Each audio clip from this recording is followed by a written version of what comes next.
Okay, so today is May 7th, 2016. Okay, so we'll start with the homage to the Buddha.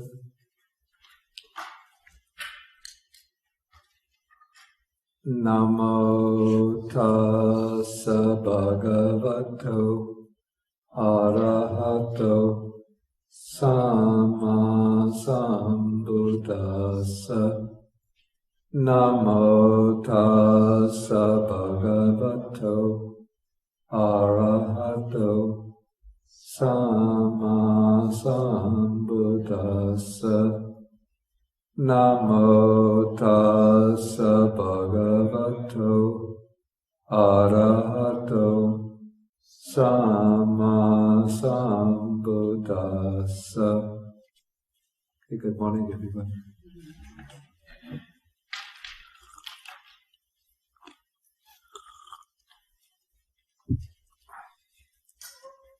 Okay, so today we're coming into call it the home stretch on the Majjhima Nikāya.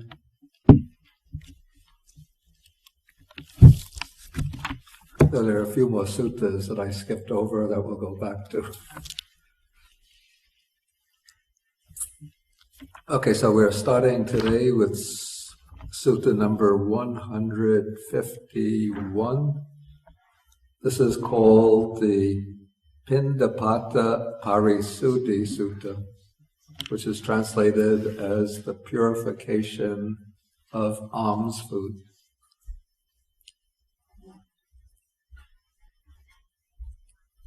Okay, so the word Piṇḍapāta, it's a common word in monastic usage, and it means the food that one receives, usually the food that one receives on alms round.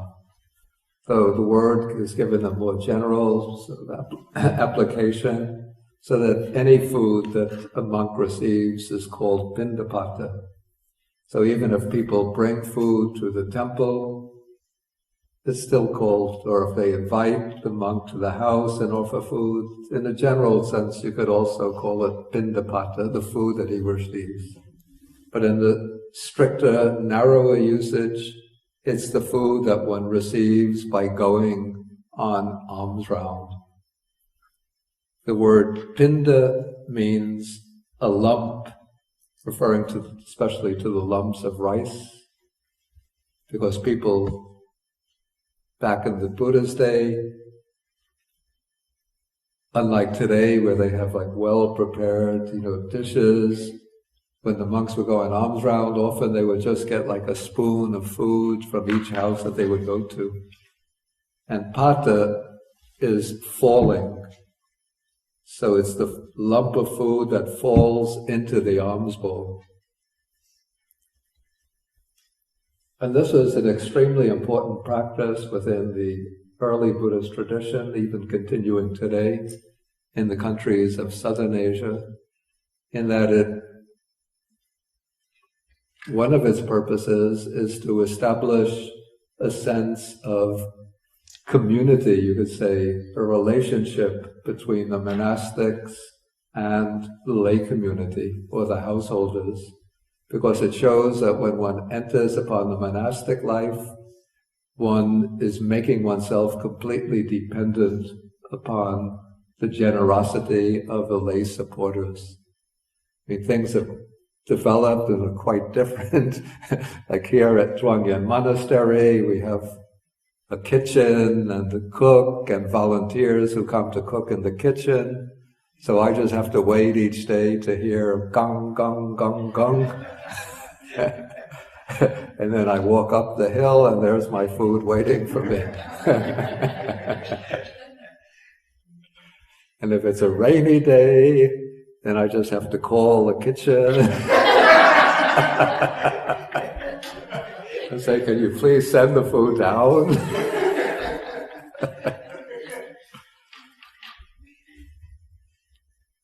And I once thought of going on alms round around here just to experiment and see what it's like. But the squirrels just don't have that spirit of generosity.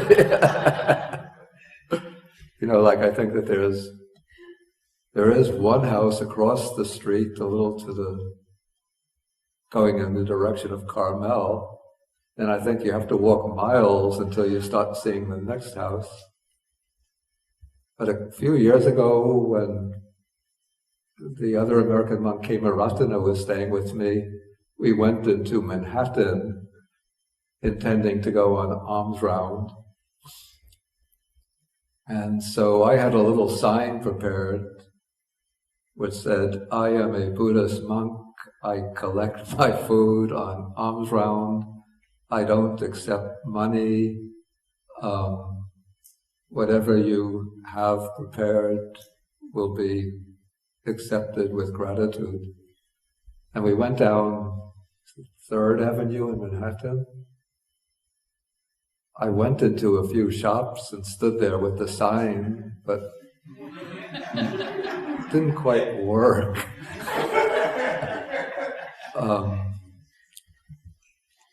I think some of the shops that I went to, the thing is that the people who are working in the shops, well, first, they don't have any experience of monks going on alms round. And then the people working in the shop were not the owners of the shop, they were employees. So what are they to make out with? Maybe they see their employer in their mind's eye looking over them and seeing some deficiency in the accounts, some things missing. The only place where somebody spoke to me, I think it was a small Japanese restaurant that I went into, and the woman, she read the sign, but then she said, "I'm sorry, but this was like 10:30 in the morning." And she said, "We haven't started to prepare the meals for the day yet."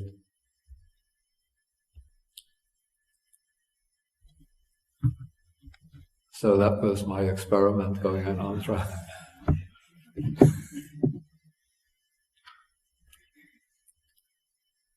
a good experiment, though. One day you should try it once a year. A lot of monks should go to the city, at least some. Yeah, I think somebody told me that there's an area in Lower Manhattan. They said Avenue A, Avenue B. I didn't even know there were such avenues in Manhattan, where there's a lot of Cambodian people, Thai people. So maybe I'll try that. Excuse me?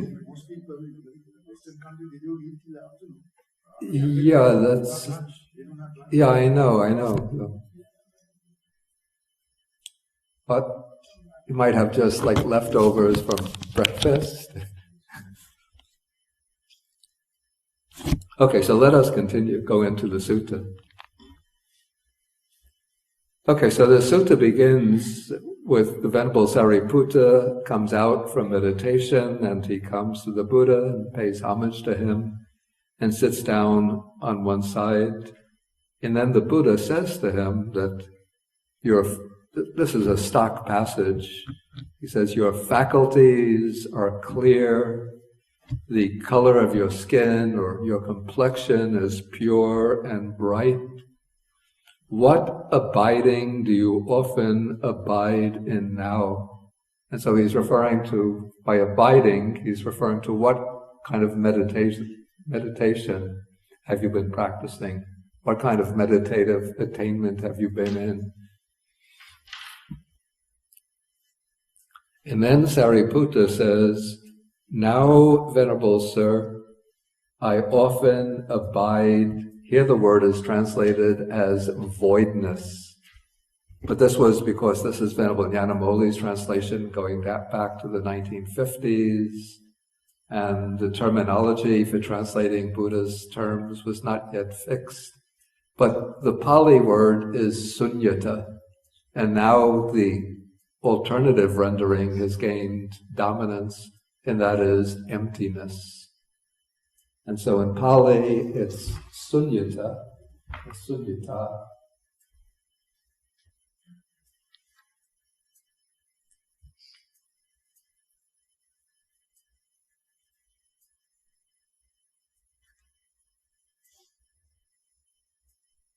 And of course, this is the same as the better known Sanskrit Shunyata, which forms the theme of the Piṇḍapātapārisuddhi Sutras. And in the Pali literature, unlike in the Piṇḍapātapārisuddhi Sutras, the word sunyata doesn't occur very often. But here it seems to be given special significance, particularly as when Sāriputta says that he often abides in sunyata, then the Buddha applauds him and he says, sadhu, sadhu, Sāriputta. Excellent, excellent, Sāriputta. Now you often abide in the abiding of a great man, a Mahapurisa. For this is the abiding of a great man, namely sunyata, or emptiness.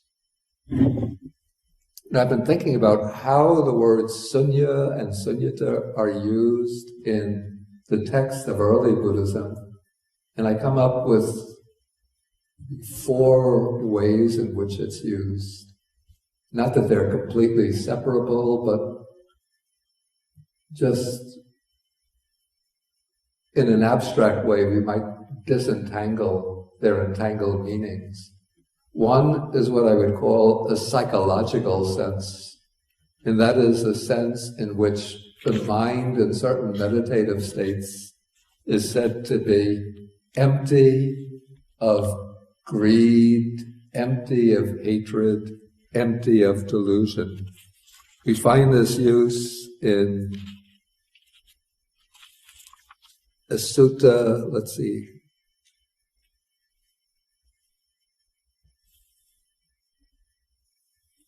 This is sutta number 43 on page 395.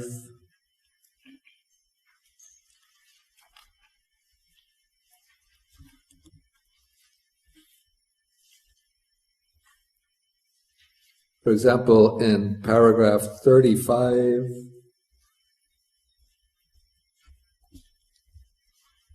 at the end it said, now that unshakable deliverance of mind is void or empty of lust, empty of hate, empty of delusion. Okay, so this is what I call the psychological dimension of emptiness. That is, a mind which is empty of defiled mental qualities, mental states. Okay, a second aspect of emptiness, this is what I would call, I have to use a big frightening word, ontological meaning of emptiness. Ontology is the philosophy concerned with the nature of existence, the nature of being. And in this sense, emptiness means that all phenomena are empty of a self or of anything belonging to a self, or that phenomena are empty of any kind of substantial nature, substantial identity. We see this meaning of emptiness also in Sutta number 43. This is on page 394 in paragraph 33.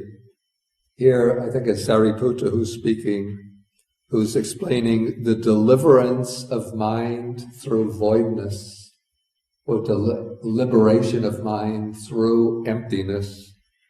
And here the monk, gone to the forest, the foot of the tree, reflects, this is void, or this is empty of a self, or of what belongs to a self.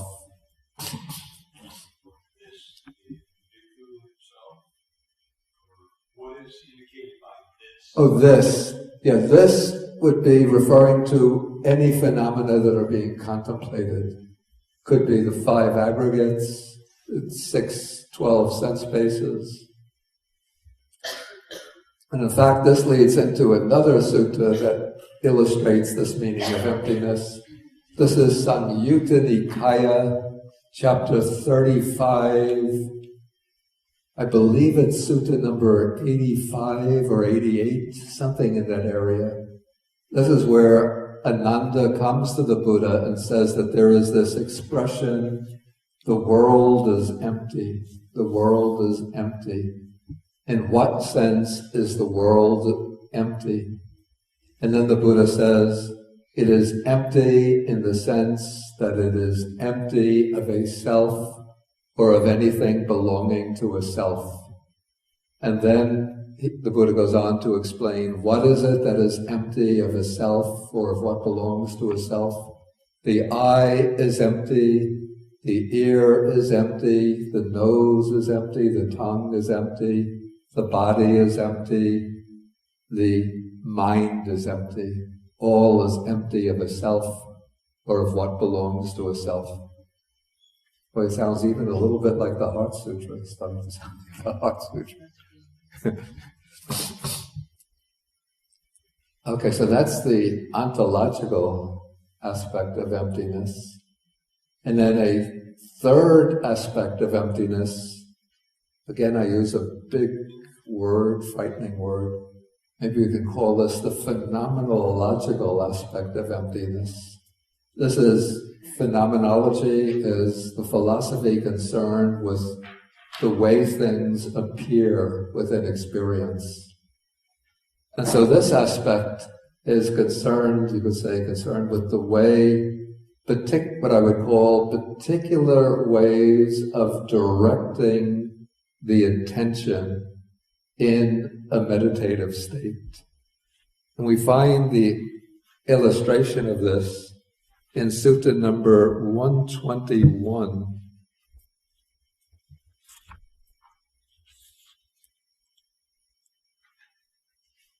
This is called, in fact, the Chula Sunyata Sutta, the shorter discourse on voidness.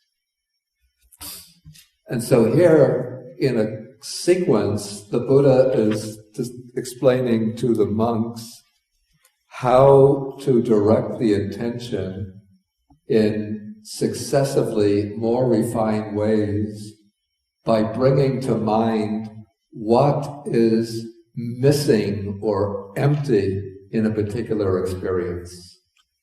We went through the sutta some time ago. Let me just take some examples. Okay, we just take the first passage in which this phenomenological approach is presented. This is page 965, paragraph 4.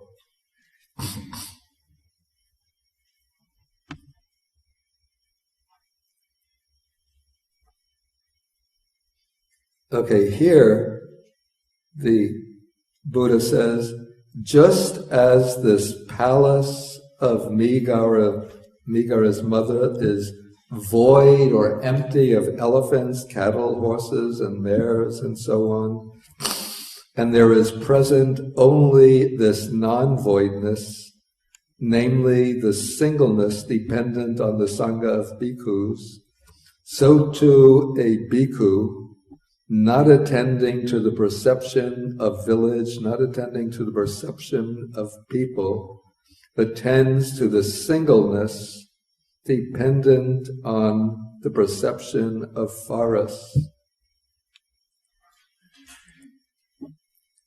And then jumping down a few sentences to the end, the bottom of the page, he understands this field of perception is empty of the perception of village. This field of perception is empty of the perception of people. And so here one is taking the field of perception and focusing upon what is not present there, and that will give like one level of a perception of emptiness. And then one carries that process through successively more refined meditative states till one comes to the very high and exalted states of samadhi.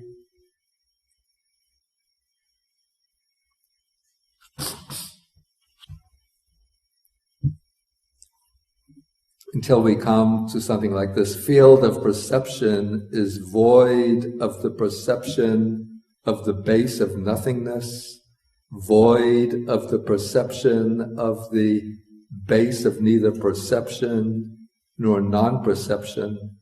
There is present only this non-voidness or non-emptiness, that is, that connected with the 6 sense bases that are dependent on this body and conditioned by life.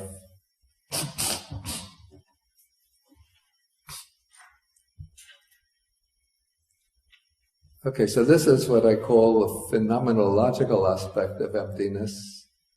And then there is a particular, that would be useful, particular meditative state.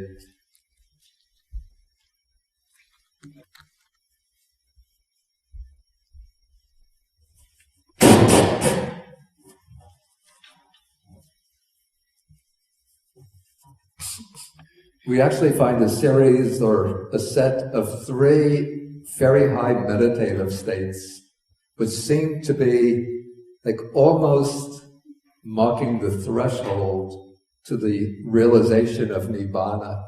So these 3 meditative states are called the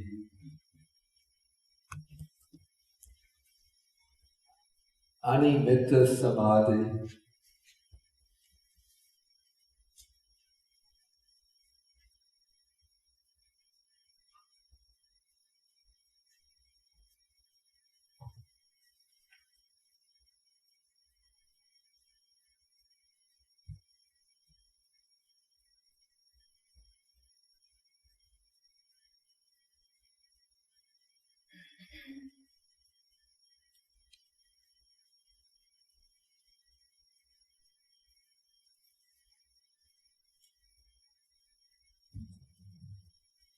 the Animitta Samadhi, that is the Samadhi, maybe we translate it as the signless or markless concentration.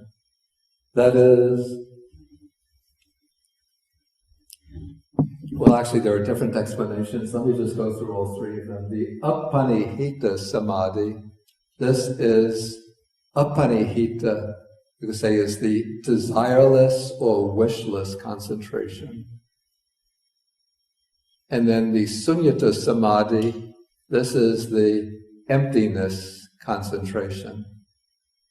And these are taken to be 3 different aspects or approaches to the attainment of Nibbana. And each one is sort of contemplating Nibbana in terms of 3 qualities of Nibbana. So Nibbana itself is animitta, markless or signless, because it doesn't have any of the marks or signs of conditioned phenomena. And then Nibbana is wishless or desireless, because in Nibbana there's no craving. And then Nibbana is emptiness, because it's void of lust, hatred, and delusion. And also Nibbana is void of any self or anything belonging to a self. And so the Samadhi, which is focusing upon Nibbana under these 3 aspects, is called either the signless concentration, the desireless, wishless concentration, or the Sunyata Samadhi, the emptiness concentration.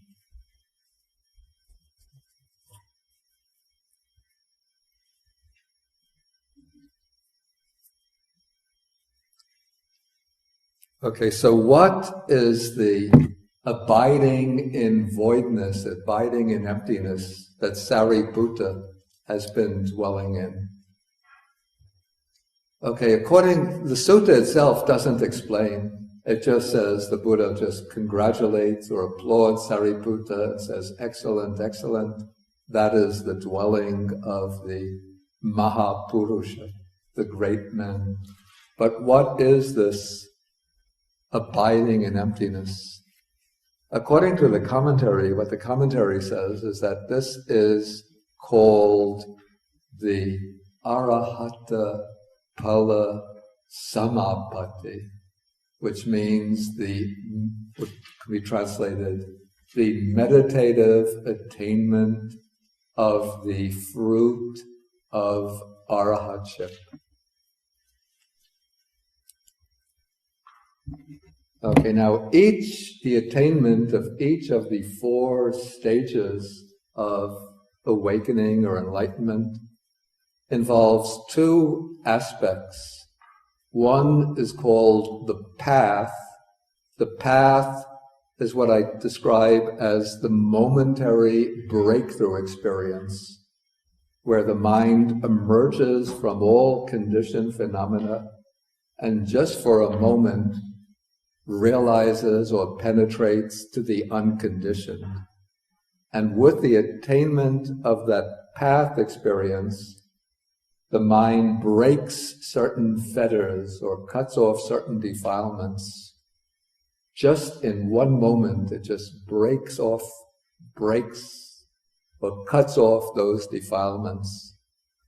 And then that is followed by an experience called the fruit of the path.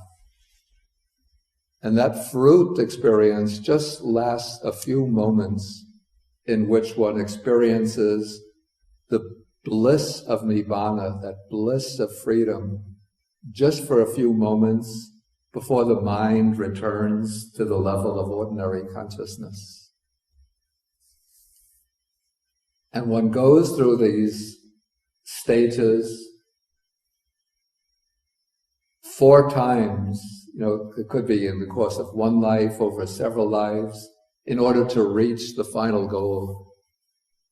And then the final attainment is the path of arahatship, which cuts off the remaining subtle defilements, and it issues in the fruit of arahatship. That is, that blissful experience of nibbanic liberation. Okay, now after one achieves arahatship, one doesn't have to go through the path again. Once one goes through the path of arahatship, there's nothing further to be done in terms of eradicating any more defilements. But the arahat has permanent access to the fruition attainment. That is, when he wants, he can sit down and make the determination, the resolve to enter the fruition, and then he'll enter into that meditative experience, which is the fruit of arahatship. And in that meditative experience, he'll be, through the duration, he or she will be experiencing nibbana, directly, without any obstacles, anything in between the meditator and nibbana. And so if one wants to experience the nibbanic bliss for a half an hour, one sits and one goes into the fruition for a half an hour. If one wants to sit for an hour, one makes that determination and one will experience nibbanic bliss for an hour. If one wants to sit for 3 hours, 5 hours, one will persist in that state. And so apparently, Sāriputta had been abiding in that fruit of arahatship all day long.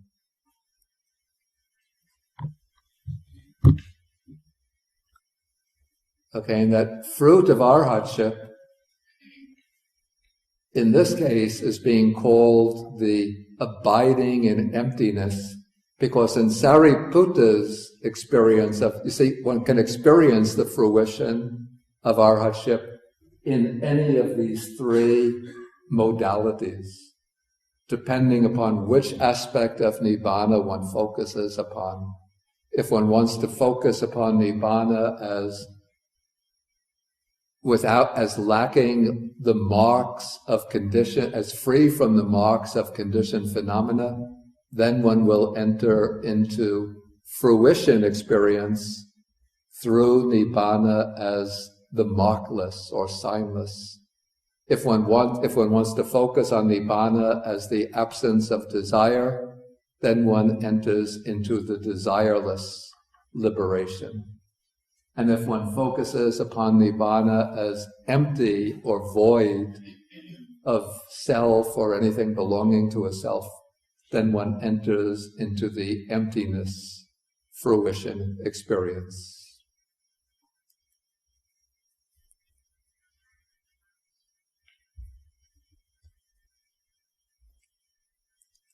Okay, so this is apparently what the Buddha is applauding when he says that this is the abiding of a great man, namely emptiness. Maybe I'll ask if there's any questions at this point.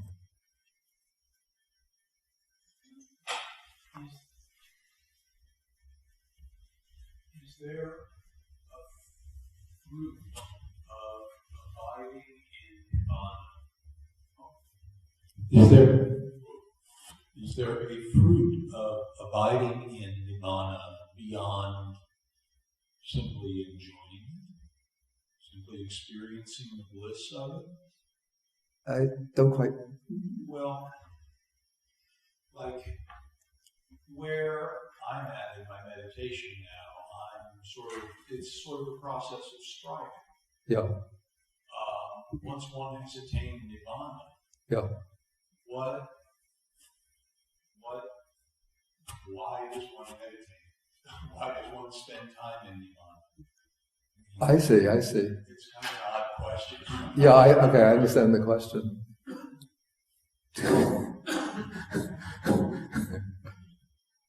I think because it's a blissful and peaceful experience, and one is free from all of the disturbances that come from, the impingement of sense objects. Yeah, because that is like the final goal of this spiritual life, is to enter into the Nibbana, what's called the Nibbana element without residue remaining. That is the Nibbana with the passing away of the liberated one, the state of complete and ultimate freedom. But as long as one has the life in the body, of course, then one can't enter into that. But this is like the closest that is possible while still within embodied existence.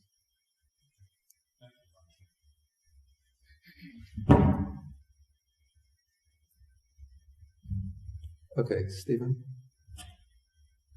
Bhante, question.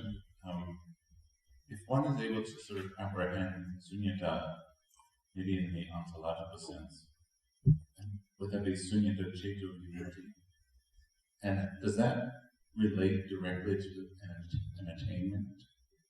Or is that, when one is capable of that, does that relate to some sort of fetter dropping away? The sunyata ceto vimutti explained in Sutta number 43. Yeah, the ability to see sunyata. In the sense of things being empty of a self or what belongs to self. That is part of what I would call the higher stages of insight. It doesn't necessarily entail that one has reached an attainment, but it is the path of insight that will lead to an attainment. So somebody who's already reached an attainment can go back and cultivate that insight into emptiness, the emptiness of self or what belongs to self. But the fact that somebody is cultivating that contemplation of emptiness of self doesn't mean that they've actually reached an attainment.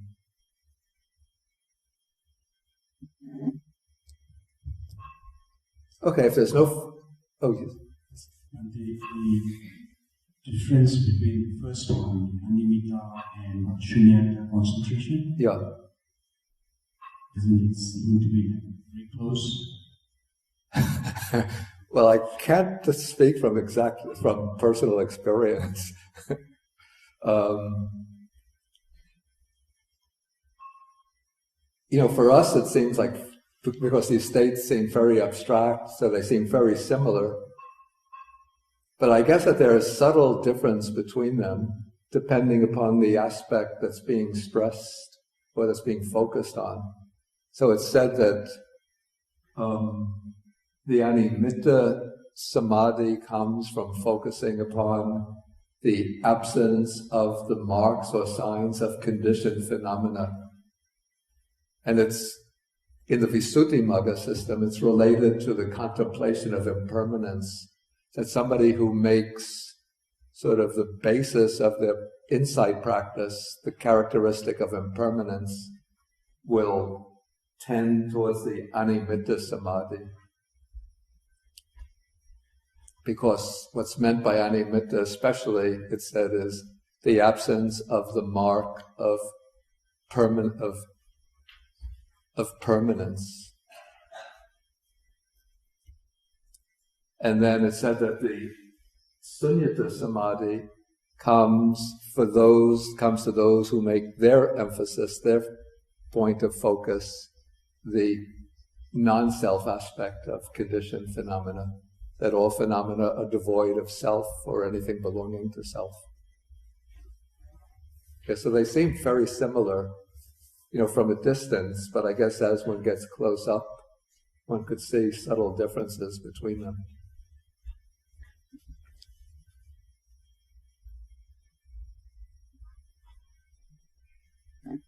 Okay, let us go on now into the text of the sutta. So now the Buddha is going to explain to Sāriputta,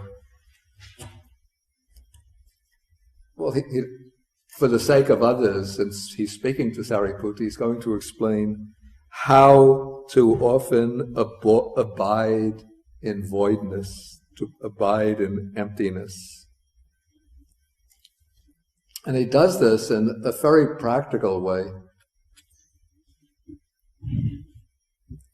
And this relates to how the monk should reflect while on the alms round. Okay, so he says that if a monk should wish, may I now often abide in emptiness, he should consider thus: on the path by which I went to the village for alms, or in the place where I wandered for alms, or on the path by which I returned from the alms round, was there any desire, lust, hate, delusion, or aversion in my mind regarding forms cognizable by the eye? And what strikes me when I just read that sentence is that it's very attentive to the details of going on the alms round. And unless one has gone on the alms round, it may be a little difficult to appreciate this. But we actually divide it into 3 stages. There's the stage where one is walking from one's monastery or dwelling place to the village or town where one is going to walk for alms. Okay, then there's the group of houses amongst which one is walking for alms. And then there is the walk back from the village to one's residence. So you can see in the sentence that alms round is divided into these 3 sectors. And then we have 6 mental defilements are mentioned, but actually they're really reducible to 3, because in 2 instances, 2 terms are used which are virtually synonyms. That is, desire and lust are the same, virtually the same. And then hatred and aversion are virtually the same. I don't know why the text uses 6 rather than the usual 3. Sometimes it could just be that, reciters, when they have a transmitted text, sometimes will add words as a way of commenting on the term. And then the word that's added as a commentary or a definition gets absorbed into the text itself. Okay, and this sort of advice that the Buddha gives is very important for one going an alms round, because one has to be very frank. Okay, when one is living in the temple all day long, or especially a meditating monk living in a little hut, maybe high on a hill or in the forest, there's not very much to excite the senses. And, it's just looking out, trees, and maybe some monkeys or squirrels playing around. You look inside, there's nothing but a bed, a desk, a sitting mat, nothing else. And the mind naturally seeks enjoyment through the senses. And in the case of a monk, living in a monastery, especially a younger monk, what one likes to see are females. And on the alms round, those who are offering the food, usually the men, this is in an agrarian society, during the day the men are out in the field, working in the field, or in the town, working in the shops. But at home, those who are preparing the food, are going to offer the food, will be the women. And in the family, for a young monk, there might be some nice young girls, 16, 17 years old, who will come out and offer the food. And so the one is taught that one should keep the eyes downcast, but there'll be a peeking up.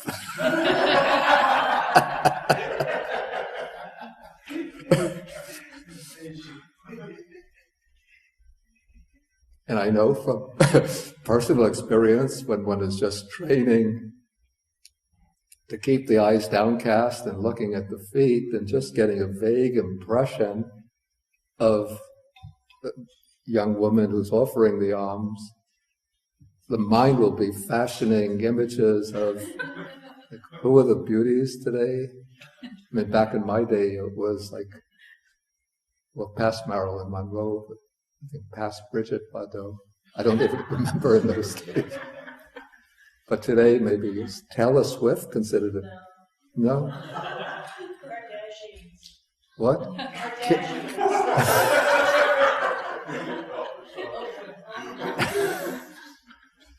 But the mind will be just fashioning these imaginary projections onto the face. Till one looks up, sometimes there comes a big disappointment. But as long as the eye is focused on the feet and the hands,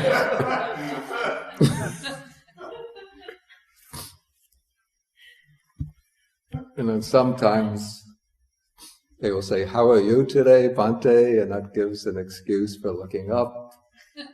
But when it's time to recite the blessing, one looks up. Okay, so the eye is sort of moving towards sights, forms that are delightful to the eye. And then, so this is the opportunity for, what do they say here in the text? Desire and lust.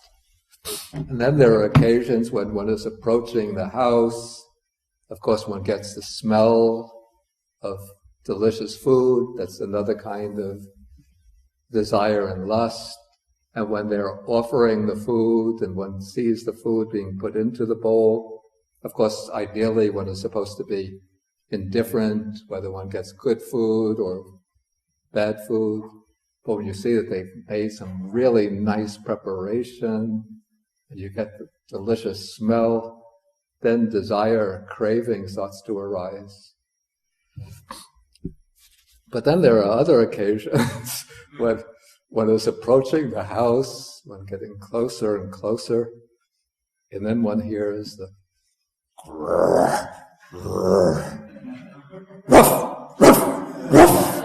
I mean, big, deep, loud barking. And the smell is delicious, and you know the people are expecting you, but that dog is standing there, chained to a pole, but tearing at the pole as though it's going to break loose and start coming after you. And then there comes anger, aversion, frustration, fear. And then sometimes one will come to the house, and this won't happen not very often in the traditional Buddhist country like Sri Lanka, certainly not in Burma or Thailand. But in India, there were, people were not all followers of Buddhism or even respectful towards ascetics. And so if one comes to the house, and people sometimes will say, "Get away, we don't want you around here." And in that case, if one is not well trained in mind, then there arises anger, aversion, ill will.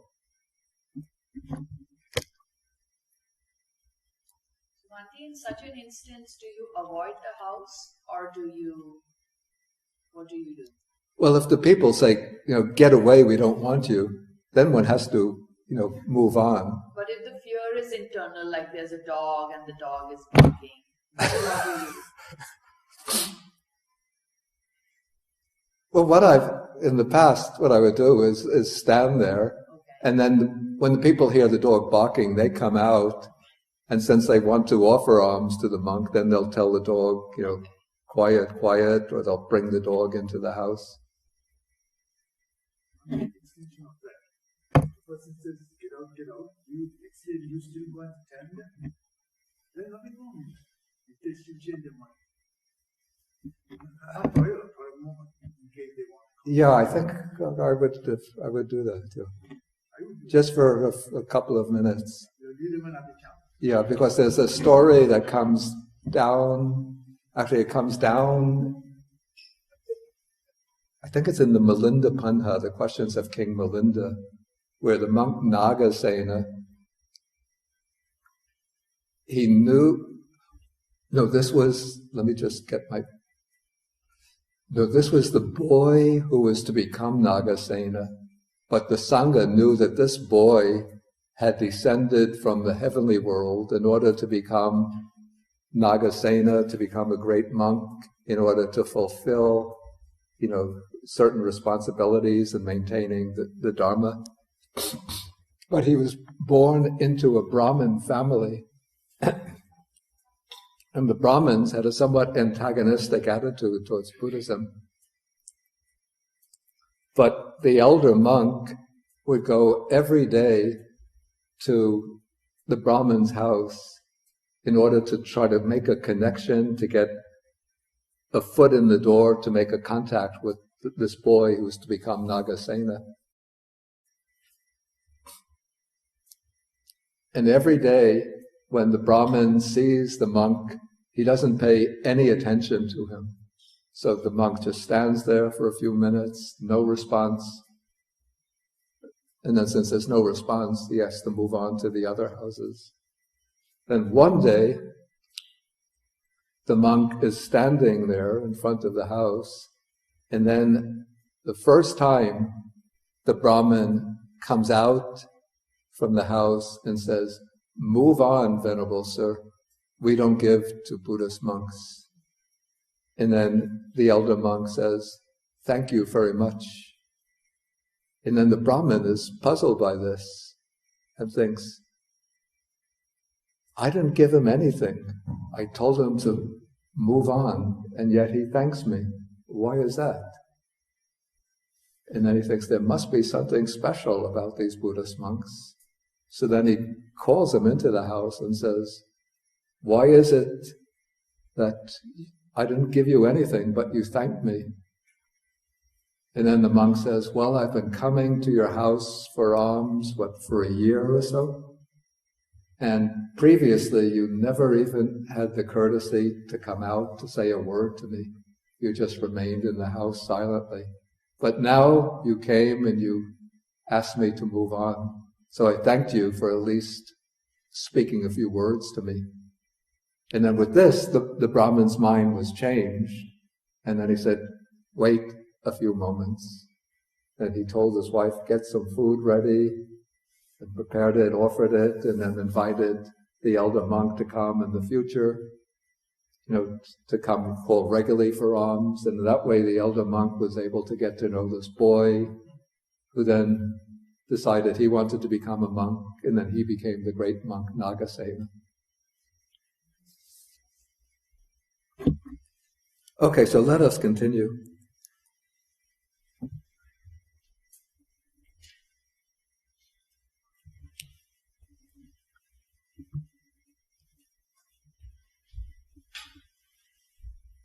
Okay, so the monk should consider whether there were any of these defilements in his mind. Okay, so then reviewing his own mind, if he knows on the path by which I went to the village for alms, or in the place where I wandered for alms, or on the path by which I returned from the alms round, there was desire, lust, hate, delusion, aversion in my mind regarding forms cognizable by the eye, then he should make an effort to abandon those evil, I think that's too strong a word, I'll call them just bad, unwholesome states. But if by reviewing he knows that there was no desire, lust, hate, and so on, then he can abide happy and glad, training day and night in wholesome states. Okay, so this shows a monk who's still in the stage of training. Obviously, this is not an arahat, but excuse me. But this is a training of the mind in order to purify the mind, I would say, in order to prepare it, maybe in the long run, for the attainment that will result in the fruit of arhatship.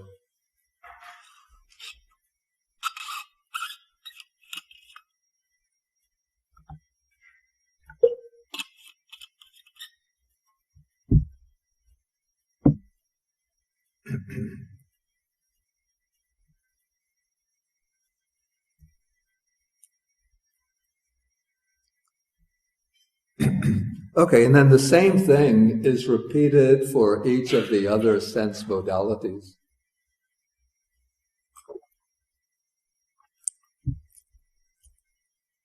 So with regard to sounds, regard to odors, regard to tastes, which one is unlikely to obtain taste unless people on the alms rounds invite you to sit. Sometimes they do this actually. They invite one to sit down, and then apart from offering the regular food, they'll say, would you like a cup of tea? And then they'll prepare some tea, or sometimes a cup of what they call kanji. It's the rice porridge.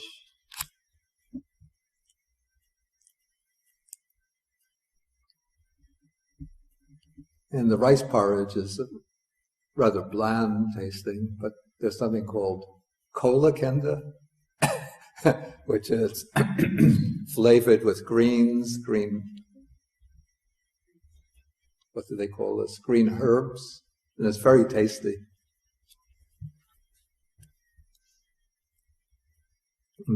Tangibles cognizable by the body, and mind objects cognizable by the mind. Those would be any kind of like thoughts or mental images that come into the mind independent of the senses. So again, one reviews one's own mind in the same way.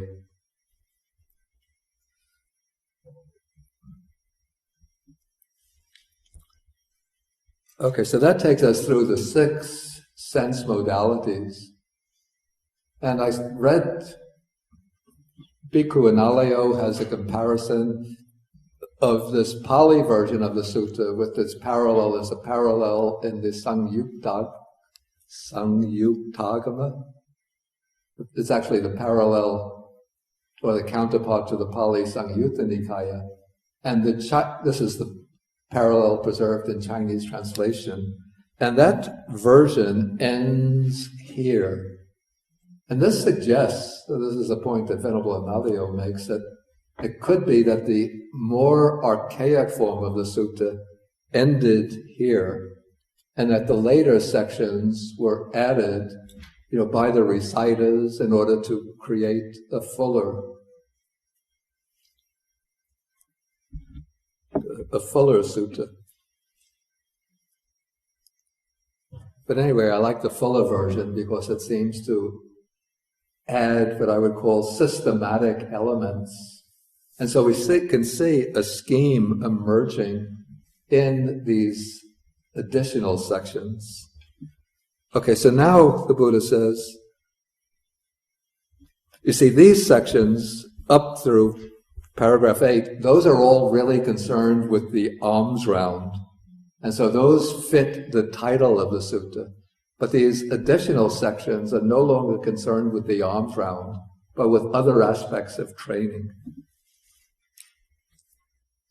Okay, so now in section 9 we have that the monk should consider thus are the 5 cords of sensual pleasure abandoned by me.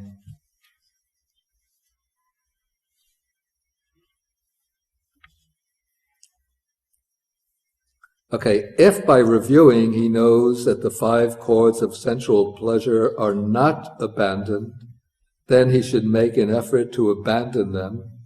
And if by reviewing he knows that the 5 cords or objects of sensual pleasure are abandoned, then he can abide happy and glad, training day and night in wholesome states. Okay, then the next, I want to take these 2 sections together. Next section, the monk should consider thus are the 5 hindrances abandoned by me. And then the same process is applied to the 5 hindrances. If they're not abandoned, one should make the effort to abandon them. If they are abandoned, then one could abide happy and glad, training in wholesome states. Okay, now it seems to me that these 2 sections are concerned with the development of samadhi, particularly the jhanas. And the reason why I say this is because if we take the formula for the first jhana, for example, we find it Sutta 27.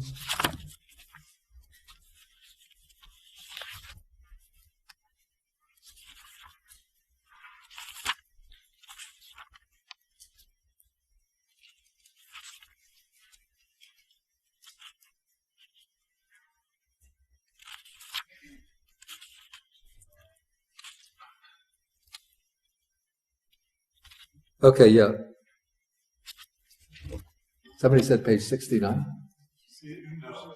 begins on page 269. Yeah, but it's, the passage that I have in mind is, we could say that it starts on page 274. At the bottom, paragraph 18, which speaks about the abandoning of the 5 hindrances. And then it goes in paragraph 19, having thus abandoned those 5 hindrances, imperfections of the mind that weaken wisdom, quite secluded from sensual pleasures, secluded from unwholesome states, he enters and abides in the first jhana. And so here we have in Sutta 151, we have the abandoning or giving up of the 5 strands or cords or objects of sensual pleasure. So this would imply sort of detaching oneself from involvement in the objects of sensual pleasure. And then paragraph 10 takes us to a deeper level where one is cleansing the mind of the 5 hindrances: sensual desire, ill will, dullness and drowsiness, restlessness and regret, and doubt. Okay, so this is clearing the way to the attainment of the deeper stages of samadhi, or the jhanas.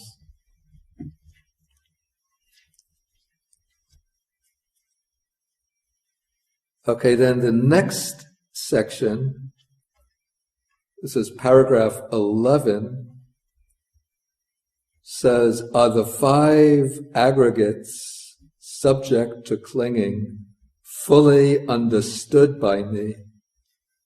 And the full understanding of the 5 aggregates, that takes place, the way I understand the term, that takes place with the attainment of arhatship. But in order to reach the full understanding of the 5 aggregates, one has to begin with insight meditation. And so that means one has to see into the impermanence, the unsatisfactory nature, the selfless nature of the 5 aggregates. And so, even if one knows that the 5 aggregates have not been fully understood, that means that one is not in arhat. One still has to begin, walking that path to full understanding by developing the insight into the 5 aggregates.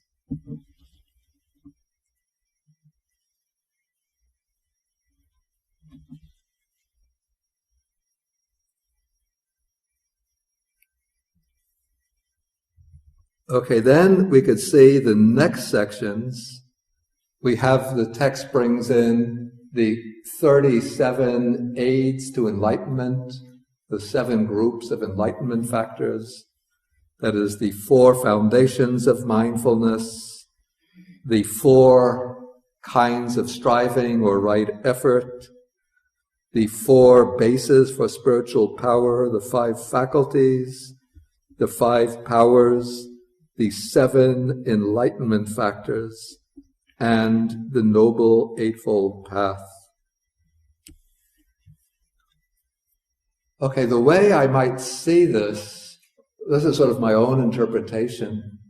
Even though full understanding of the 5 aggregates is the accomplishment of the arhat, but we could say that the first breakthrough of penetrative wisdom that sees the real nature of the 5 aggregates, that takes place with the attainment of stream entry. So the stream enterer has developed insight up to the point of seeing the ultimate truth of the Dhamma, and with the penetration of that ultimate truth, the 5 aggregates appear in their real nature as being impermanent, unsatisfactory, not self. Okay, now to move from the stage of stream enterer to the stage of arhat, one has to develop the 37 aids to enlightenment. So we could see those sections are brought in here in order to show the transitional process, moving from stream enterer to the verge of arhatship.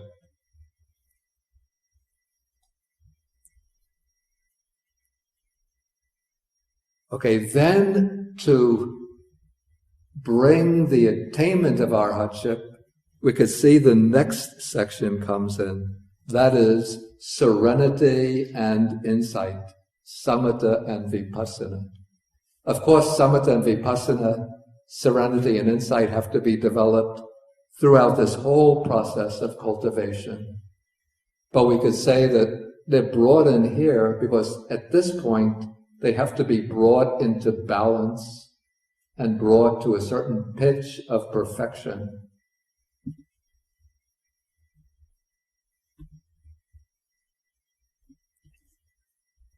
Okay, and then when they're brought into balance and brought to that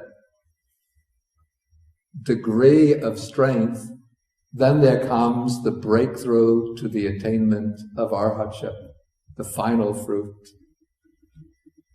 And then the final fruit of arhatship is marked by bringing together two other qualities, which are called vijja, or clear knowledge, and vimukti, liberation. So that takes us to paragraph 20. So the monk should consider thus our true knowledge and deliverance realized by me. And notice here, this is something to be realized. The others are things to be developed. The different aids to enlightenment are to be developed. But true knowledge and deliverance, or clear knowledge and liberation, these are things to be realized. So these terms indicate the fruit of arhatship. Okay, so if he knows by reviewing that he has not realized them, then he should make the effort to realize them. But if by reviewing he knows that he has realized them, then it's said he can abide happy and glad, training day and night in wholesome states. Actually, if he's realized true knowledge and deliverance, then there's no further need for training. But I think that expression is repeated here just in a mechanical way, just because it's a certain refrain that's being repeated for each section.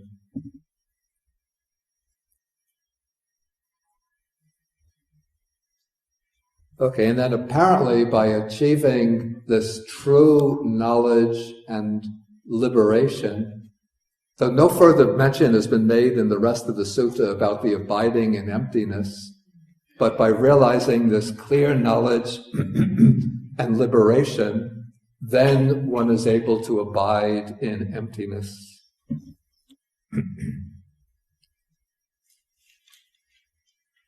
Okay, then the Buddha concludes the sutta with an important statement, which I think is intended to emphasize the value of this mode of practice.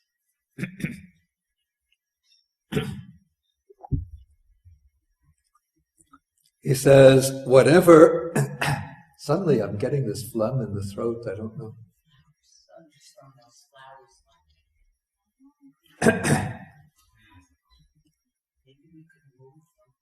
Really?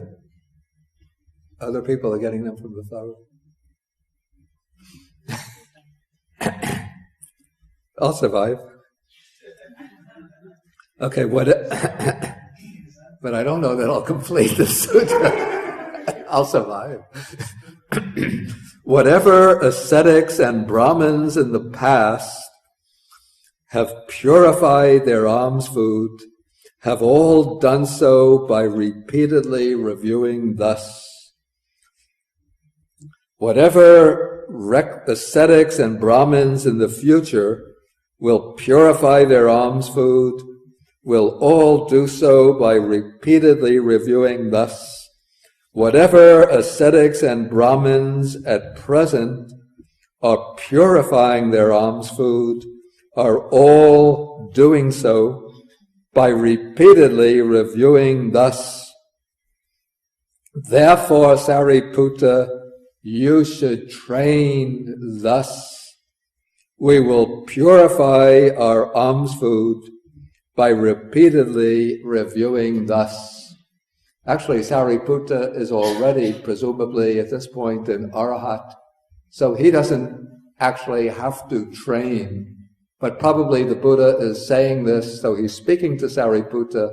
He has in mind not Sāriputta himself, but the other monks and later generations of monks. Okay, that takes us to the end of the sutta. And if there's any questions, please feel welcome to ask the questions. And the reason why I'm laughing, I'm turning out to be my word is turning out to be very unreliable. Each week I send out the notice through the monastery. This week we'll be taking 2 suttas. And then it turns out that I take up almost the whole class with 1 sutta and not enough time to take the 2nd sutta. One little question, I missed something.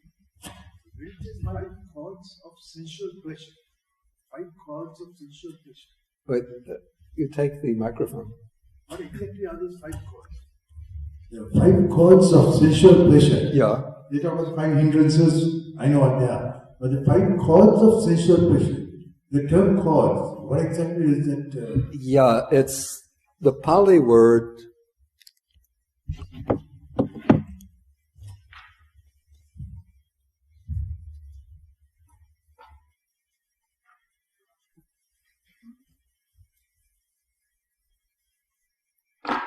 The Pali word is kama guna.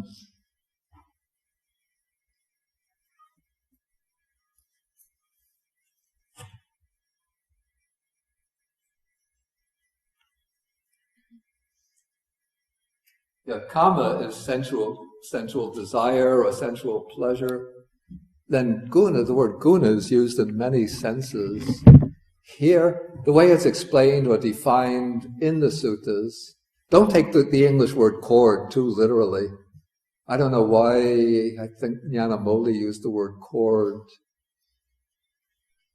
Yeah, I don't know why he used that. But it said, there are some suttas that define kama guna. Let's see, sutta number 13, we get the definition in 13. Is it connected to the idea? Yeah. Those are the forms cognizable by the eye, which are... Okay, page 180. Forms cognizable by the eye that are wished for, desired, agreeable, likable, connected with sensual desire, and provocative of lust.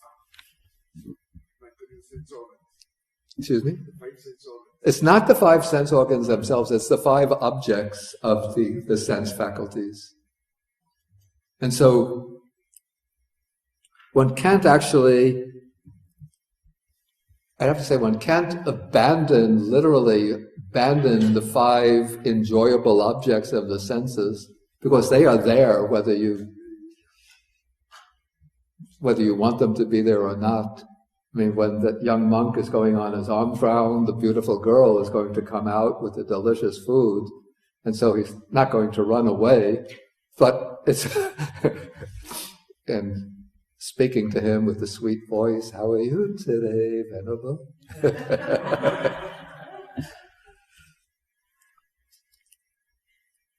But basically, I think what is meant is that controlling the tendency of the mind to run out to those enjoyable objects of the senses, and then to become fixated upon them.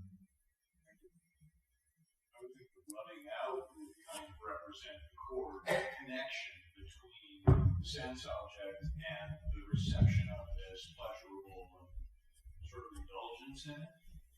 Yeah, that is if one picks up on the English word chord. Right. But the Pali word guna is more like quality. So we could say the sensual qualities, but it's referring basically to pleasant objects of the 5 senses.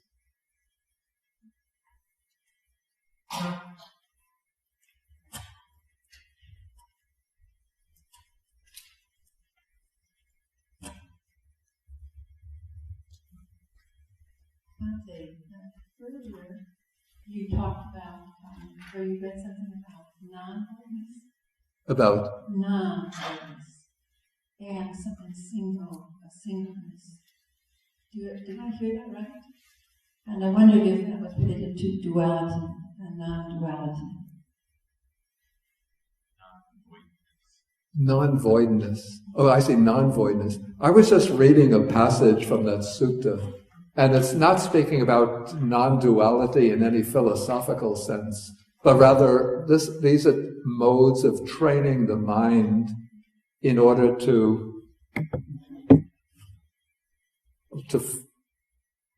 modes of training the mind in order to elevate it to higher and more refined levels of consciousness by, in stages, excluding the grosser or coarser object, and then just focusing the mind one-pointedly upon the subtler object. But I was just quoting that passage from an earlier sutta that we examined, just to bring out a particular way in which the word sunyata, or emptiness, is used in the text. Thank you.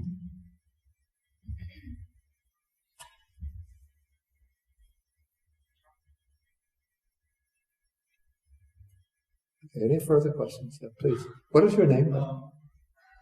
Your name? Oh, yes, I'm sorry. Yeah. My name's Ian. Ian. Ian. Ian. I trust you're sure that once one attains arhatship, there is no further training to be done. Because that's kind of what I was asking with my question earlier. Yeah. Whether there is further training to be done, whether it's something you kind of have to practice and maintain. And the fact that it recurs here those couple of times, true knowledge and deliverance are realized by me, he can abide happy and glad, training day and night, and thus you should train so. Yeah, I think that, again, that this is just what I would call a mechanical repetition of a formula. Because the arhat, you see, those who are on the lower stages of the path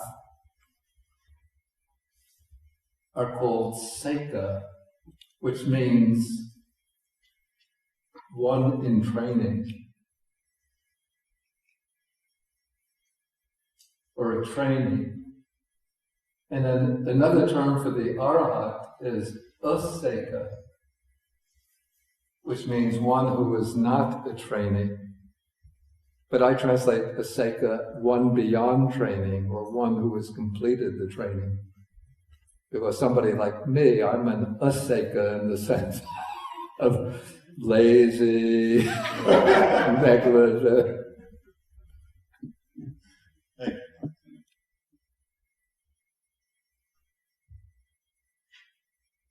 Any further questions?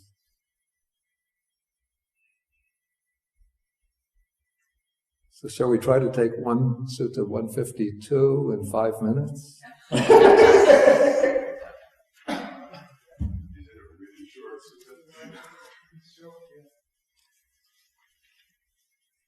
It's short, it's a little complicated, so... No, I don't think I could do it in 5 minutes. No further questions. There is a question on the internet. Oh, good. It's just asked to repeat. The question is, what are the 4 contexts of emptiness again? Psychological, ontological, phenomenal, and the 4th one is? What I call psychological, and that is referring to the aspect of the mind being empty or void of lust, hatred, and delusion. The ontological refers to the contemplation of things as being empty of a self or anything belonging to a self. And that's the ontological. Then what I call the phenomenological, that is the kind illustrated in Sutta 121, the shorter discourse on emptiness. And that is the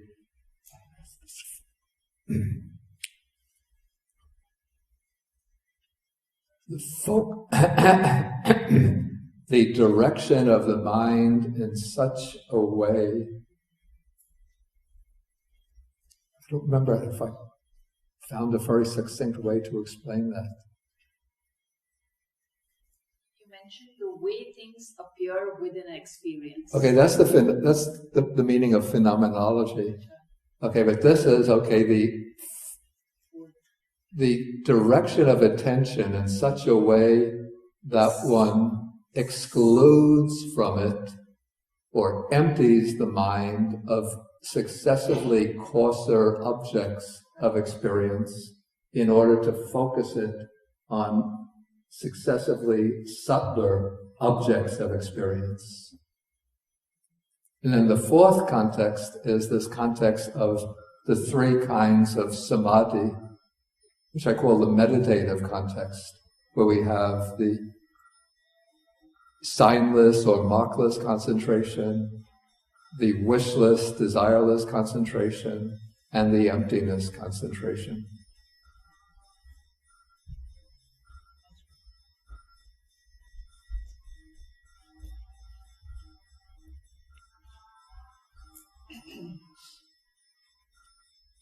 And I thought of another passage which illustrates the ontological aspect of emptiness, though it doesn't use the word empty itself, but this is Samyutta Nikāya, chapter 22, sutta number 95. In this sutta, the Buddha and the monks, they're dwelling on the banks of the river Ganges, and then a lump of foam comes flowing down the river. And then the Buddha points to the lump of foam, and he says that you look at this lump of foam, when you look at it from a distance, it looks solid and substantial.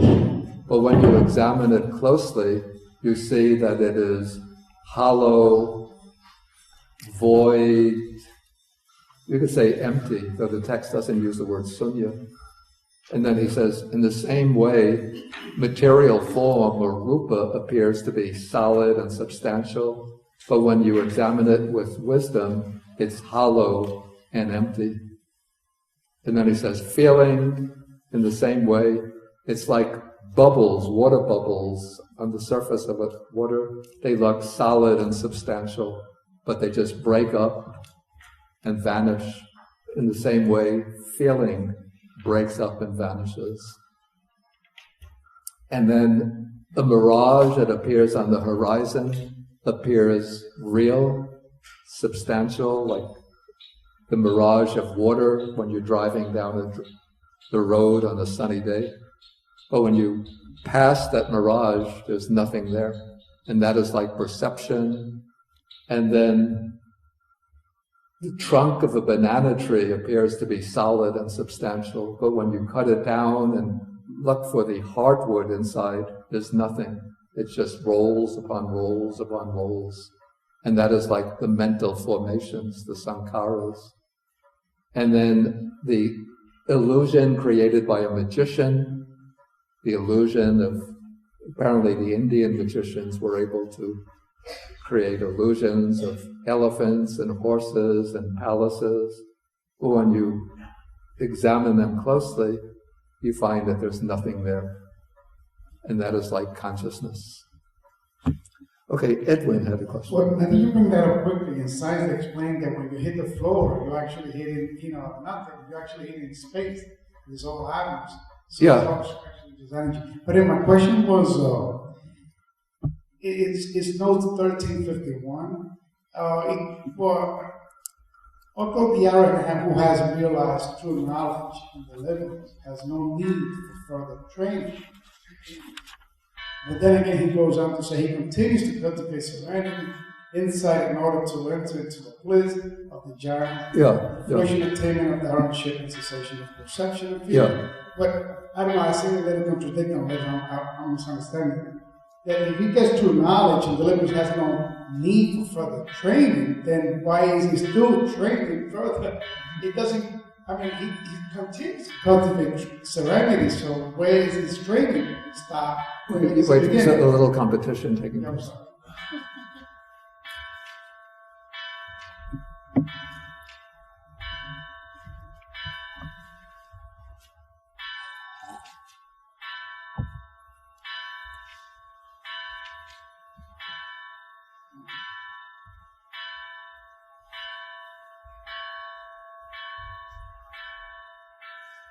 Anticipation.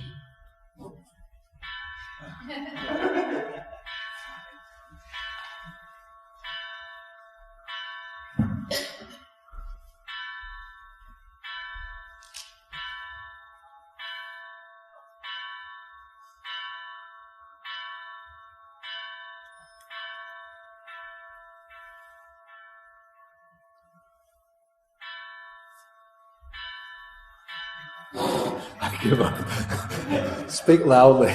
Yeah, okay. But then again, he states that there's no need for further training. Yeah. So where he stopped, and then when he begins again, he states that he continues to cultivate serenity. Yeah. I'm sure that he stopped somewhere else, of course. But it seems contradicting to me. It's not really contradictory. Training, the word training suggests that there's still a goal that one hasn't yet attained, and one is practicing to realize that goal. Now, in the case of the Arhat, he's already achieved the final goal. So in that sense, there's nothing further to achieve. At his level, he stopped at that level. He achieved that training. But he continues into insight. Okay. But there's still those attainments that he has access to. He doesn't have to train to realize them as something that he hasn't yet achieved. But in order to enter into them, he has to undertake these practices. But it's not for the purpose of eradicating any more defilements or achieving some higher stage beyond his arhatship. Thanks.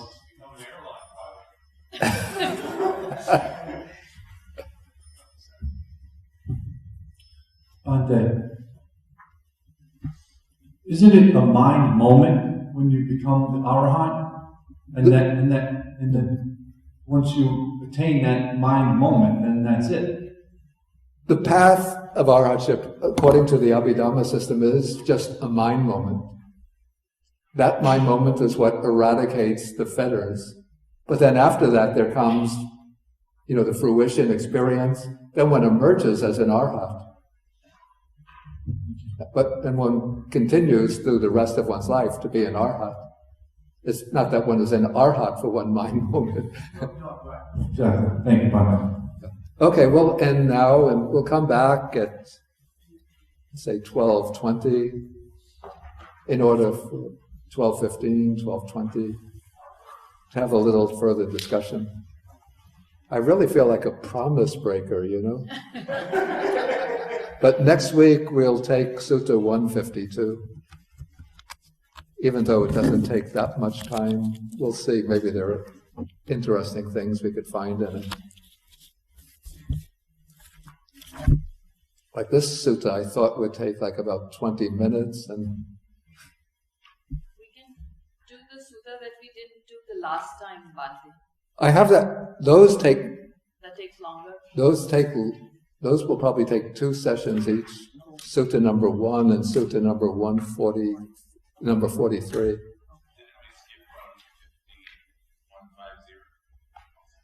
Oh, I see.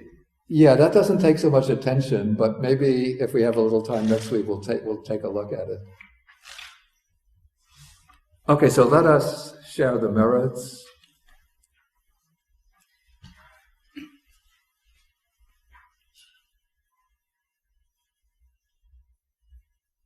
Akasata chabhumata deva naga mahidika punyantang anumoditva chirang rakantu sasanam.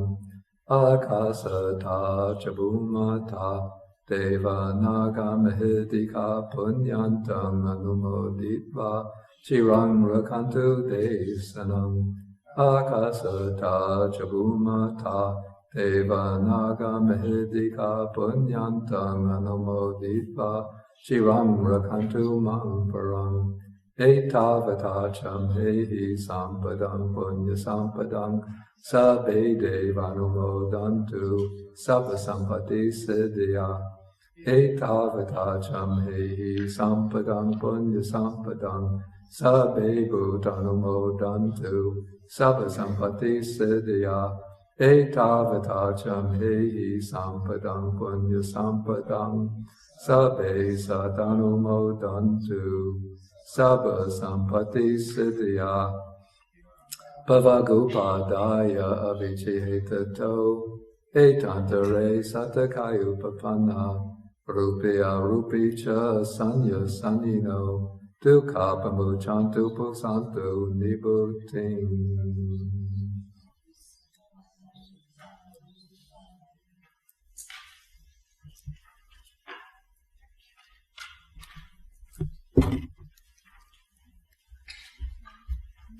Some announcement I need to make because I need to ask them to move the car away.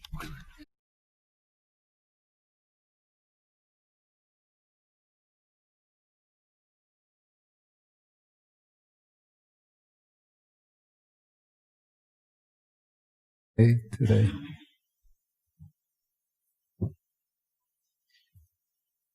If anybody has any questions left from the sutta. Bhante? Yeah. I have a question. Are monks nowadays still practicing according to the sutras? Going on the alms round? No, I mean reviewing the 37 A's to enlightenment. Of course, that's the basic practice. I mean, during, alms round. The thing is, in the sutta, it seems that that section is not directly connected to going on the alms round. Rather, what's involved in going on the alms round is reviewing one's state of mind to see whether any defilements arise when going to the alms place, while walking for the alms and coming back. So that's why in the shorter version of that sutta, in the Chinese Sangyuktādhamma, it just has the section on going on the alms round. And then these other sections of the sutta seem to be added in the Pali version. But as far as the alms round, it's still commonplace in Burma, Thailand, probably Cambodia, Laos. In Sri Lanka, it's not commonly done.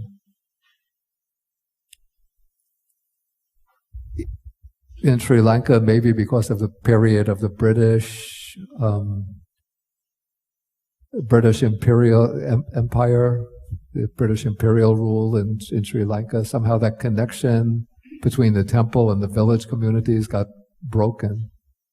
And so what came to replace it is a system whereby people often, they'll bring food to the temples and then offer it to the monks. But what I like about Sri Lanka, because, you see, in Burma, Thailand, because the alms round is a fixed observance, every day people will line up on the streets, they take tables like this, set them out on the streets, and then they stack up the food on the table, and then they're expecting the monks to come by. And so they have everything ready for the alms round, and then, it's 7 a.m. in the morning, the monks will come by in line, and the people just put into the bowls. So it's done as a fixed procedure. But in Sri Lanka, because it's not a regular practice, but people know what it means.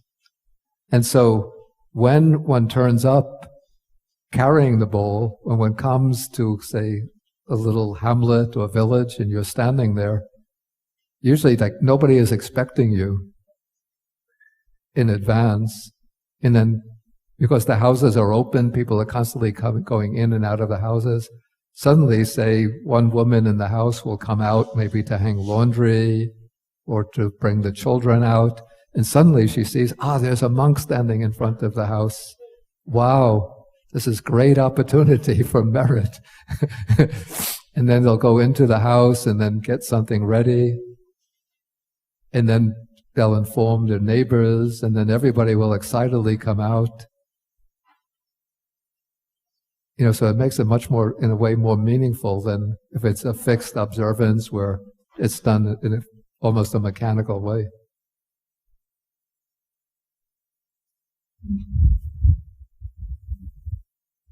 Bhante, the merit you just mentioned, how does making an offering to a monk, or for that matter, anybody giving alms, is a source of merit. If you can explain that, it'll be wonderful. Explain that what? If you can explain how it works. Okay.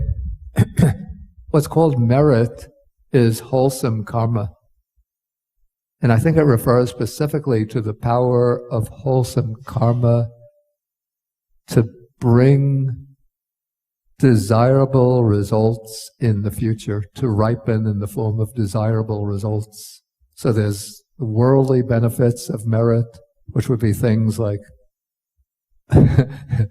birth into good families, wealth, success in one's undertakings, beauty, fame. So those are the worldly benefits of merit. Then this, we call the world transcending benefits, is that merit provides the support, the supporting conditions for encountering the Buddhist teaching, and then for making progress in one's practice and for realizing the stages of attainment. Okay, so that is the way merit comes to fruition. And the Buddha speaks about 3 bases for merit in the suttas. One is giving, the other is giving or generosity, then ethical observances or moral discipline, and then the third is meditation, meditative development. Okay, so making an offering to a renunciant is a form of giving, of generosity, and is considered especially meritorious because those who are going on alms round are those who have renounced the world in order to seek, the highest goal. And so they've put themselves into a position of dependence upon the generosity of others. In fact, the sutta that we passed over, that this time I'll make an effort to take next week, that's very short so we could take it quickly. That deals with the merits that come from making offerings. Thank you, Bhante. Yeah, please take the microphone. Well, I understand that the Buddha explains that when you are practicing voidness, you are actually you're free of desire, lust, hate, delusion, or aversion in the mind. Yeah. But as a lay person, of course, if I'm walking and if I'm happy, I see a bird. Yeah. And there's no aversion. I don't have any lust. In fact, I could see a girl, but I didn't have any lust towards her. I saw as a person there. Yeah. Would that still be practicing voidness to a point? Because actually, there's no rising of lust or desire, because I'm happy. Just living life happily. Yeah. And none of these has risen. So would that be, I know it's not close to what they explained to an arahant, but would that still be practicing as a lay person? Yeah. Or voidness? I'd be hesitant to say that that's voidness. It seems that here voidness or emptiness is being referred to as a particular, very deep meditative attainment. Yeah, I figure that, Yeah. But that is maybe the practice leading to voidness or emptiness. Okay. Yeah. Thanks.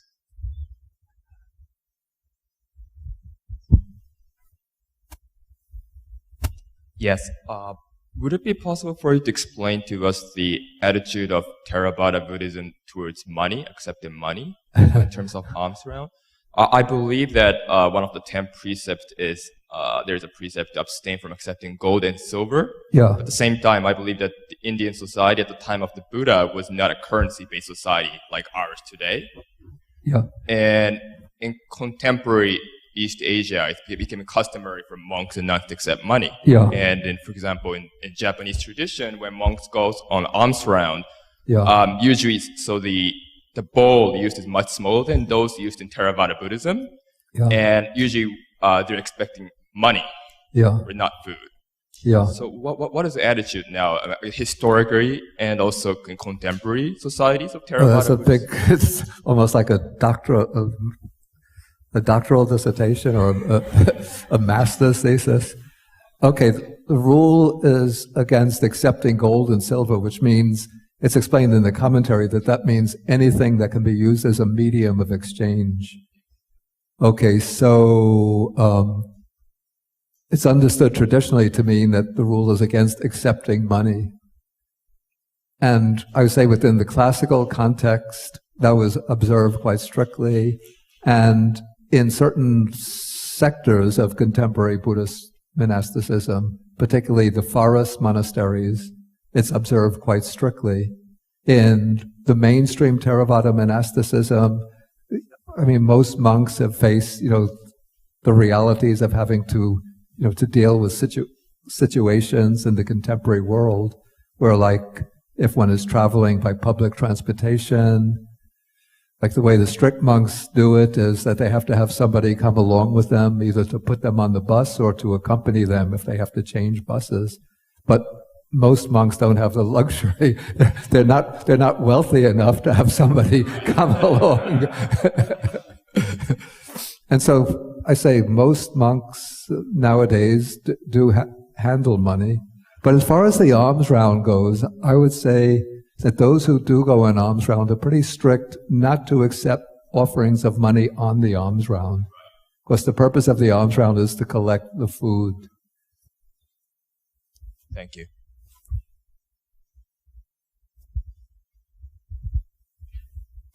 And another difference between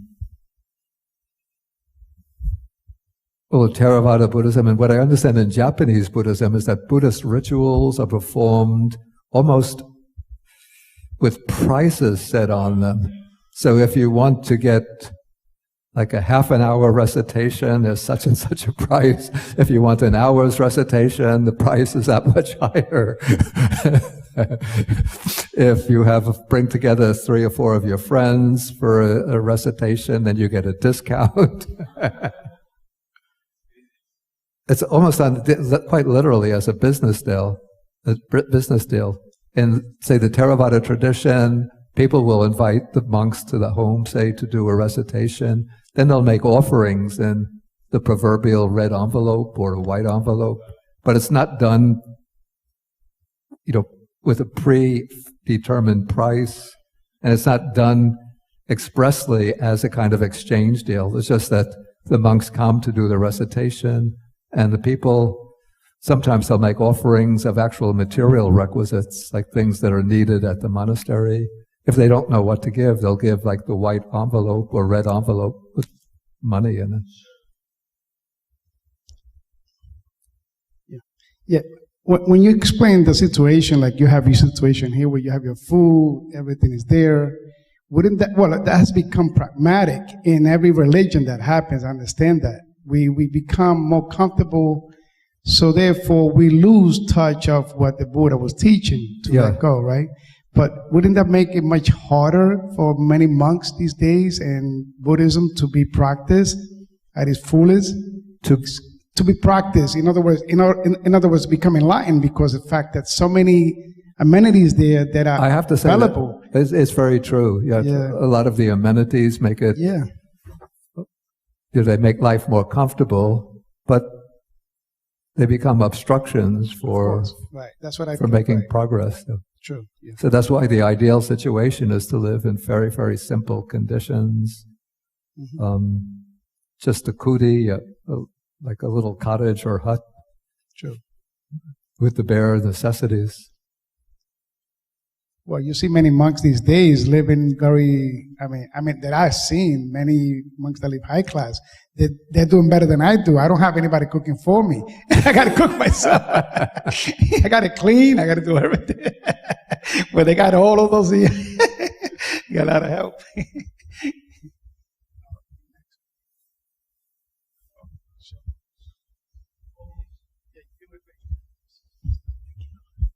Bhante.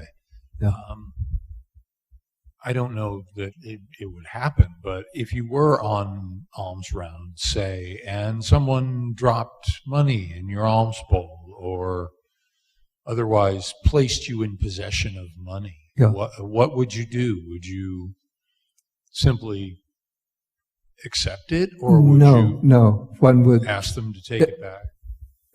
Well, they would hold it out, and then one would just either verbally refuse it or put the hand up over the alms bowl to show that one won't accept it. I see. Thank you.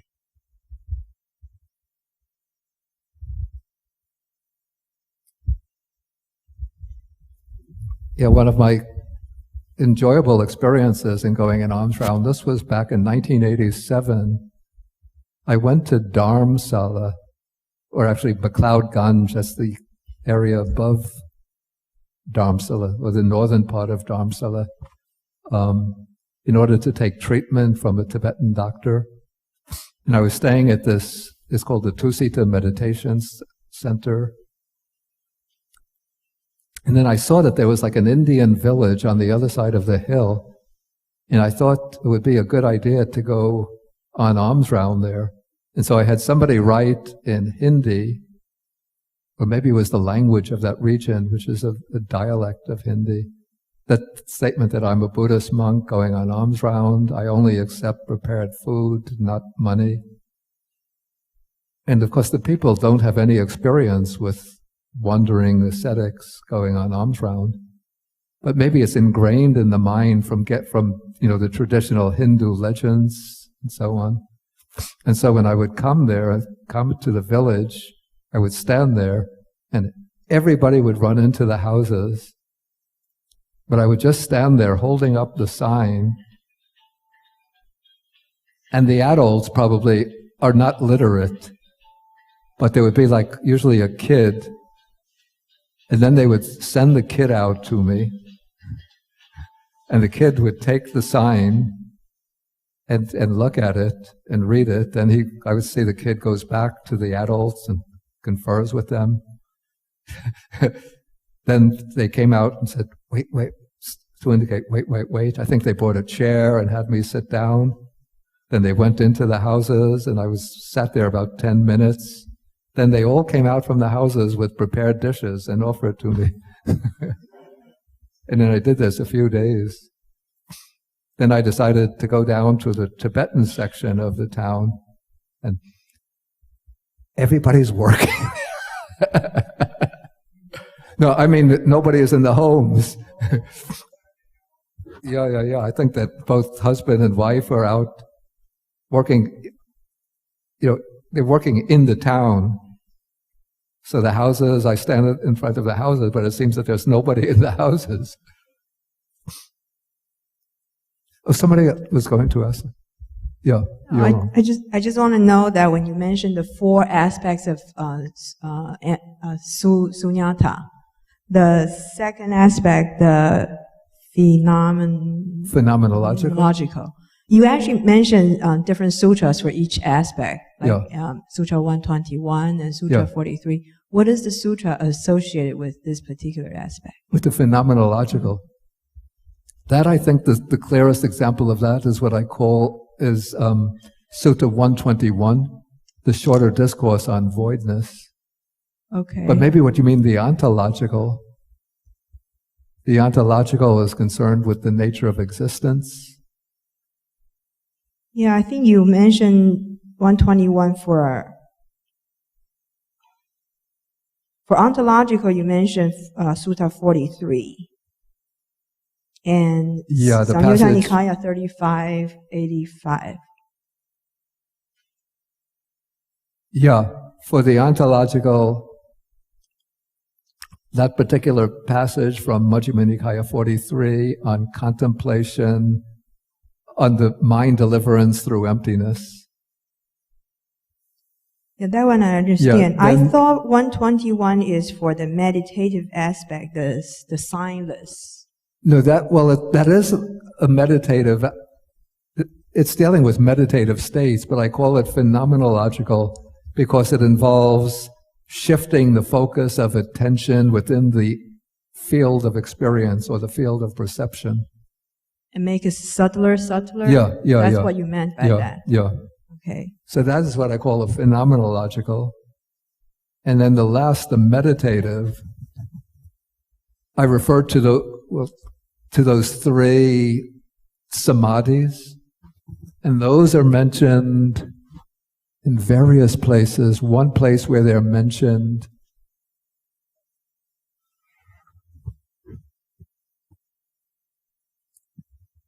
it's Samyutta Nikāya.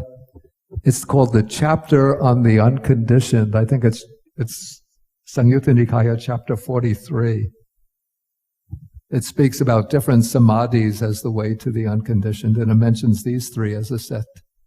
And they're mentioned elsewhere. I don't remember elsewhere. So what did you use Visuddhimagga, the path of purification, as the foundation of your analysis of the three meditation, the meditative aspect? The sign list, the wish list. Those are dealt with in the Visuddhimagga. Okay. But one finds sutta sources for them. Okay. One finds occasional mentions of them in the suttas. But the Visuddhimagga works them into a more systematic framework. Because I can't find them all three in one sutta. Yeah, if you look at this, it's very short, that chapter called the Unconditioned. And then one finds the text says, this is the way to the unconditioned. And then it mentions different practices like mindfulness of the body, the 4 foundations of mindfulness. Then it mentions that group of 3 samadhis.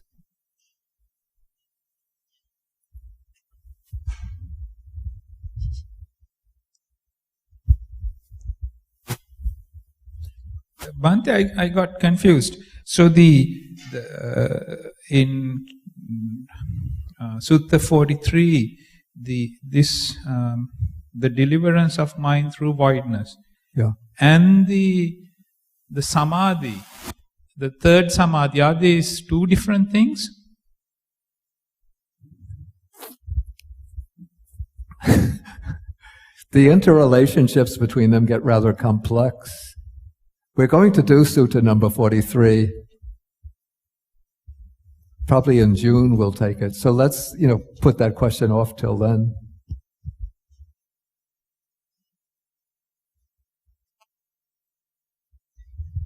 Then another place where one finds that group of 3 samadhis, in the Anguttara Nikāya, at the end of the Book of the Threes, there's a kind of stereotype passage which speaks about the different practices that lead to the full understanding, elimination, eradication, destruction of, it mentions 17 mental defilements. Then one of the groups of practices that lead to the destruction of those defilements, if I remember correctly, is those 3 samadhis.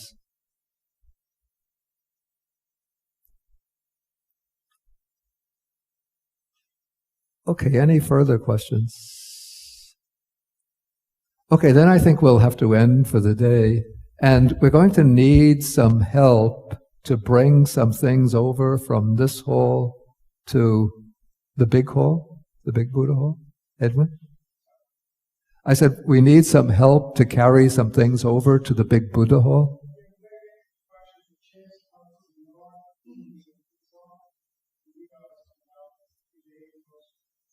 Do you know the weather report for tomorrow? What is it? What?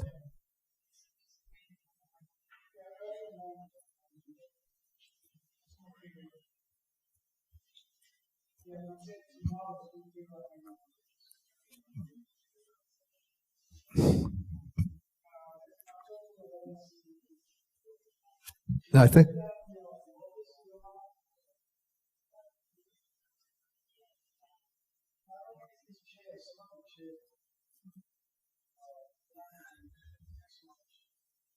you have other chairs. Yeah, it shouldn't be the fabric chairs.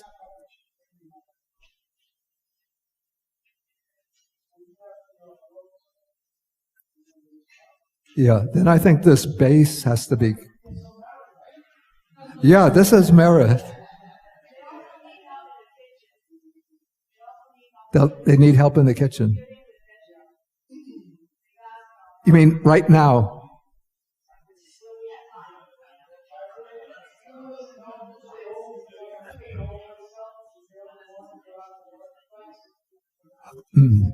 So there's lots of vegetables that need to be cut. Okay, so those who can stay are...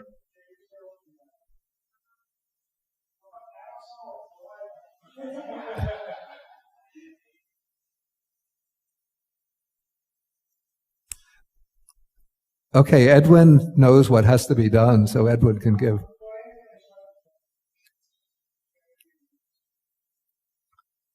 Okay, so we'll end with 3 half bows again.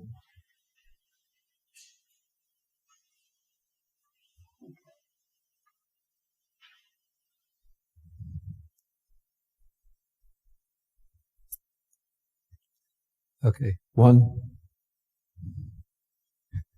2,